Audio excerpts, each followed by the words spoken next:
does it give you an insight into why at that point we did have a bit of a revolving door? Oh, yeah. Yeah? Because the standard is really high, hey? Yeah. It's Cinderella's shoe.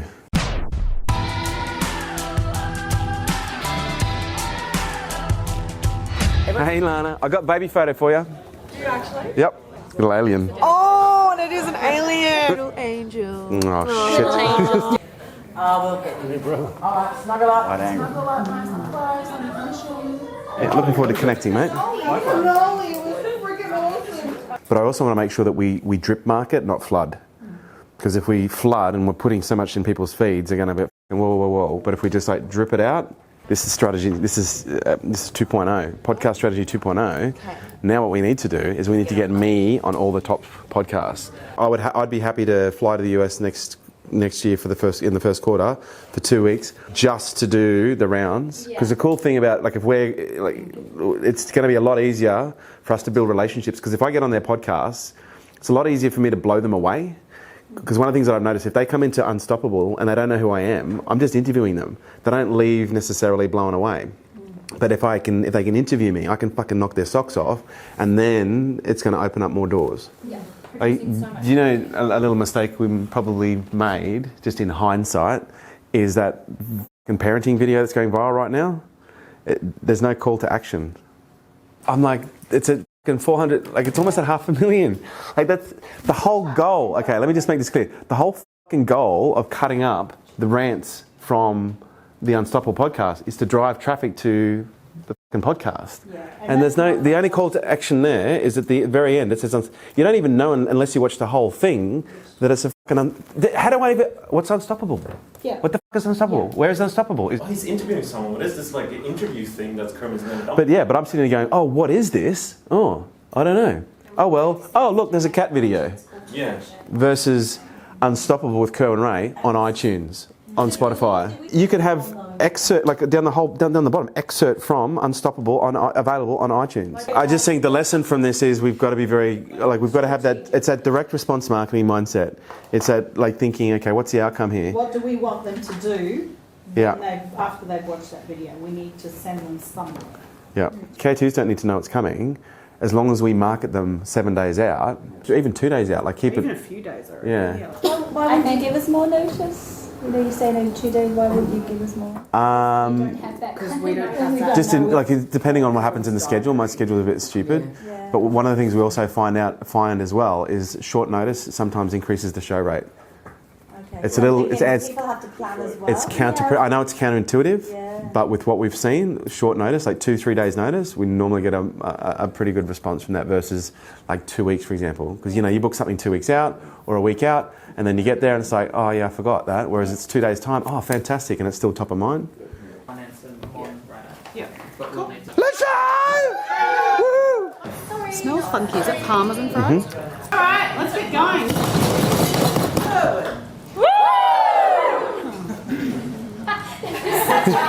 I didn't realise it was pay review. I'm going to nominate you, Kerwin, for all of the values, and I know it's been a bit of a tough month and perhaps even a tough year, and I just want to acknowledge that your leadership and the gifts that you bring and the gifts that you give to the team on a daily basis, even in your absence, it's filtered through. Thank you, Money. Yeah, you're a great leader. Thank you. Claire. Now you can go. Look, this is always tough because there are so many people that you want to nominate. Every time when I sit down, I look at the list. It's like, far out. Who do I nominate without upsetting somebody? Because there are so many incredible people, and the reality is, I don't get to see what everybody does, but everything gets filtered back to me. And the level of performance that you guys have put out as a whole in the last quarter, especially in the last month, especially with even the new guys, it's just been phenomenal to hear the stories about Tyson, hear the stories about Maddie, hear the stories about Lana, and you, Sam, as well. Like the work that you guys are doing is just incredible, and I'm very grateful. So I'm going to be a little bit cheeky and maybe have a little bit of acknowledgements as well. The first acknowledgement I want to give is to Jahan. I want to give you two. We get things done and we focus on results. You know, again, just looking at the quality of your videos, mate. The quality of your videos are just next level. And I'm so excited to be working on the movie project with you. And, you know, for me, the movie project, that's just the first of many movie projects that we're going to be working on together. You know, I'm so grateful that you're here. I'm so grateful that you gel. You know, because it's one thing to be a great talent. You know, it's one thing to be really good at what you do, but it's another thing to gel. You know, with every single person. Like, there's every single person in this room just and gravitates towards you, and you got that personality, man. So to be able to work with you is a real honour, and yeah, I'm really glad that you're here, pal. You know, Eric, you're just an incredible human being. One of the things that I've seen about you is, and I've noticed this within other people as well, like when the best time to help people is when you need help yourself. And one of the things that I've observed with you is like when you need help, you're the first person to give help. And it's very therapeutic to watch, to see that, you know, to see how far you've come in your journey, and not just as a human being, but as a man. To see someone become and step into their masculinity, it's a really incredible thing to watch. And to see you step into that masculine role as a leader within the community, as a leader within K2, as a leader within this group here, you know, it's been really incredible to watch, man. So I'm excited to see where you're going to be in the next 12 months. And I think if you keep going the way you're going, you can write your own check, pal, within reason. But again, in LA, and it would have been great to have all of you guys there, not just to see the event. It was the best event that we've ever run. It was a phenomenal event. I'm talking world-class event. You know, every speaker we had come in, you know, Frank Kern, Jim Quick, David Goggins, Alex Benet, every single one of them was like, what the do you guys do to put the level of events on with the level of organisation that you guys have? And the way that you pulled that event off, because, you know, oftentimes, you know, some of the event managers can get into trouble because we want them to direct and conduct the orchestra, not sit there and play instruments. But in LA, you know, you literally were not only conducting, but you were playing the drums, you had the trumpet, you had the clarinet going as well. We've got a bit of a bromance, actually. But give it up for Mr. Jojo and Kia!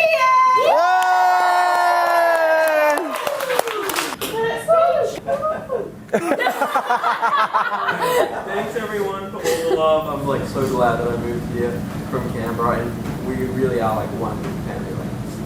Like I appreciate the love too, but I don't know, like I feel like this should be like for all of us, like all the team and everything, because like we have been working a lot and we put a lot of effort every day. So I don't feel like, for me, this is just like, oh, okay, but I feel like this is a representation of the whole team. So yeah. Nice. Thank you. And while we're all here together too... Uh-oh. Uh-oh. Everyone's a year older. Oh, fuck.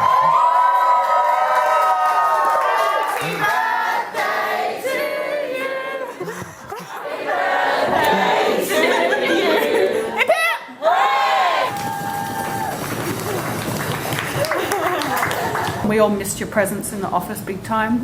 It's nice to have you back here and to feel your energy. I feel like it's shifted a little bit in the last month or so, and it's nice to have you back and having you look happy and healthy, except for maybe the haircut. Fuck yeah. Oh, really? Thank you. And one more announcement also. Before you go. We're all here. Look, this has been a stellar year. It's been the biggest year that we've had in the company in the last 18 years. And yeah, a lot of people look at the success that we've had and think it's really come from nowhere. And they say, oh, look, wow, you guys have come from nowhere overnight and you've really started to do some incredible things. But a lot of people don't realise this has been 18 years in the making. We've been going at this for a very long time. Not necessarily at this scale, but, you know, for 18 years is a really long time to dedicate yourself to something like this. And so to be able to work with the team that we have now, it's a real incredible honour. And one of the things that you guys know that we do, every quarter we do a quarterly planning, and every year we do an annual planning. And something that we decided on last year with the annual planning is we actually would get everyone involved in the annual planning process. And rather than just having the team leaders involved in the annual planning process, we thought, well, why don't we get actually everybody involved in the annual planning process so that you can all have a level of ownership in the priorities and the things that we're going to be executing on in the next 12 months. And so this year we've decided, as a way to not only plan and get us all together and also celebrate Christmas, but as a little bit of a reward as well, we've decided to take you guys away. And so where we've... Technical issues? It's all right, you're hitting the wrong button. Hamilton Island! So we're going to furnish you guys with all the dates, but basically what we've arranged is we're going to fly into Hamilton Island, we're going to have a little bit of free time, then we're going to do some planning, do some work, and then we've got some activities to plan, and we're going to have some great food while we're there. But it's just going to be a great way to celebrate the end of the year. Marie and I have obviously been incredibly impressed by everything that everyone has done in the last 12 months, and we just want to find a little bit of a way to say thank you. But this is just our way of not only including you guys in what's going to be happening in the next 12 months, and to me that's really important because, you know, when we actually start to define and put things down on paper, like we're creating the future in advance, and every single one of you play a role in creating the future in advance, and I want you to own what it is that we're going to be doing in the next 12 months, and by having you involved in the planning process, it's not just going to give you an insight into how we run the company, it's also going to give you an insight into what we have to be doing in the next 12 months in order to achieve our mission objective. Because next year is 2019, the year after that is 2020. We're 2 years away from mission, and we've got a lot of work. If we want to complete this mission, we've got a lot of work to do in the next 2 years, and the more people we have involved, the more people we have enrolled, the greater the chance that we have of not only just achieving the mission, but absolutely crushing the mission. So congratulations, guys, you all deserve it. But yeah, let's go to Hamilton Island. Yeah! Congratulations, brother. Thank you. Well deserved, man. You really deserve it. So impressive, you dude. So impressed. It's really happy to be here. Congratulations, brother. Well deserved. Thank you. No, you got it. Yeah, thank you. 50.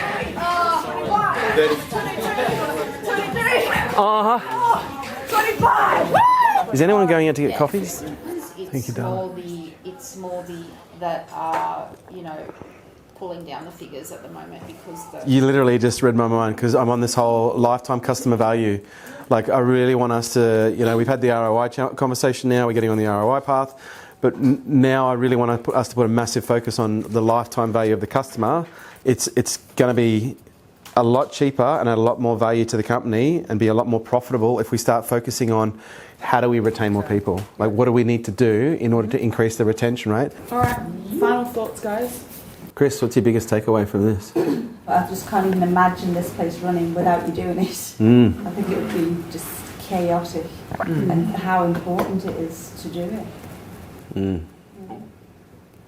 When you consider there's thousands of dollars of investment just in this day, and then you're having one every month. Every month, yeah. It's like, so necessary. Yeah. The other thing I was picking up was just the accountability as a part of it. It's not a theoretical planning exercise, but it's also about execution and following up. At the beginning, you've had a bit of a revolving door, people, but it's just because if you don't level up, you outgrow them. You just go on. And this is only the beginning, mate. Where you can go is unbelievable. It's interesting, I'd ask the three of you this conversation. By seeing the way that we perform, does it give you an insight into why at that point we did have a bit of a revolving door? Oh, yeah. Yeah? Because the standard is really high, hey? Yeah. With Cinderella'S shoe. All right, my final thoughts. Yeah, look, it's been a big year. It's been a mad year. There's been a lot of stuff that's been going on. It's really, really good to get K2s involved in this. This doesn't stop. This is just the beginning. What? Yeah, let's crush the rest of the year.